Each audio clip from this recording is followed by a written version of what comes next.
नमस्कार, आईमा मीडिया में आपका स्वागत है। सुप्रीम कोर्ट द्वारा आम आदमी पार्टी के नेता संजय सिंह को दी गई जमानत से आम आदमी पार्टी में खुशी का माहौल है। इस जमानत से न केवल आपको बल्कि मानो तो संपूर्ण विपक्ष को ईडी के बहाने पीएम मोदी को घेरने के लिए एक हथियार मिल गया है। हालांकि यदि सुप्रीम कोर्ट के आदेश पर गौर किया जाए तो इस जमानत से बहुत ज्यादा खुश होने की जरूरत नहीं है, क्योंकि आदेश में कहा गया है कि इस आदेश को नजीर न समझा जाए। बहरहाल संजय सिंह को जमानत मिलने से कई तथ्य सामने आ गए हैं। पहला तो यही कि ईडी को दी गई शक्तियों में से ऐसा कुछ भी नहीं है जिसकी वजह से आरोपियों की जमानत ही नहीं होती।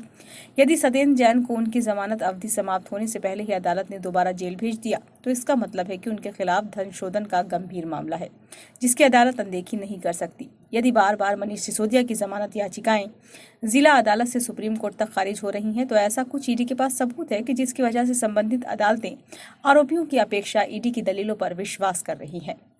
दरअसल संजय सिंह को मात्र जमानत देकर सुप्रीम कोर्ट ने राहत दी है, उन्हें आरोपों से बरी नहीं किया है।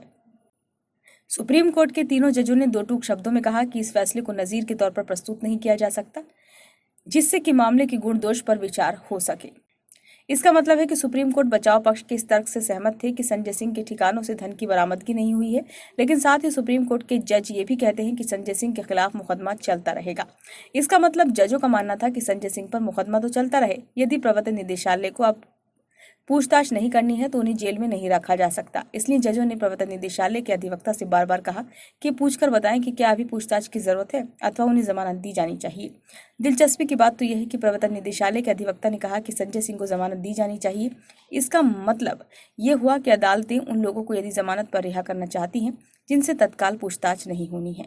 सुप्रीम कोर्ट खुद भी इस बात को दोहरा चुकी है कि आरोपी अपनी जमानत के लिए कोशिश कर सकते हैं और अदालतों को चाहिए कि आरोपियों को जमानत देने में किसी तरह के दबाव में न आए। बहरहाल संजय सिंह के खिलाफ मामला यही था कि उन्होंने शराब घोटाले में लिप्त आरोपियों से बातचीत की थी और उनका संदेश मुख्यमंत्री को दिया था। किंतु अरविंद केजरीवाल ने तो ये बयान देकर खुद ही संजय सिंह से गुनाह को कम कर दिया कि विजय नायर उनकी दो मंत्रियों आतिशी और सौरभ भारद्वाज को रिपोर्ट करता था। निश्चित रूप से शीर्ष अदालत ने यह स्वीकार किया हो कि वे मेरिट पर जमानत नहीं दे रहा है और इस फैसले को मिसाल के रूप में नहीं लिया जाए। किंतु शराब घोटाले को समझने के लिए संजय सिंह का मामला बहुत सहायक साबित होगा। सुप्रीम कोर्ट ने संजय सिंह को राजनीति की छूट देकर बिल्कुल सही किया। वे राजनेता होने के नाते सियासत कर सकते हैं, किंतु शराब घोटाले पर कोई टीका टिप्पणी या बहस सार्वजनिक रूप से नहीं कर सकते, क्योंकि उन पर यह मामला तो निचली अदालत में अभी चलेगा ही। ये वीडियो आपको कैसा लगा? यदि अच्छा लगा हो तो लाइक करें तथा कमेंट बॉक्स में अपने सुझाव दें। यदि आपने इस चैनल को अभी तक सब्सक्राइब नहीं किया है तो कृपया इसे सब्सक्राइब जरूर कर लें।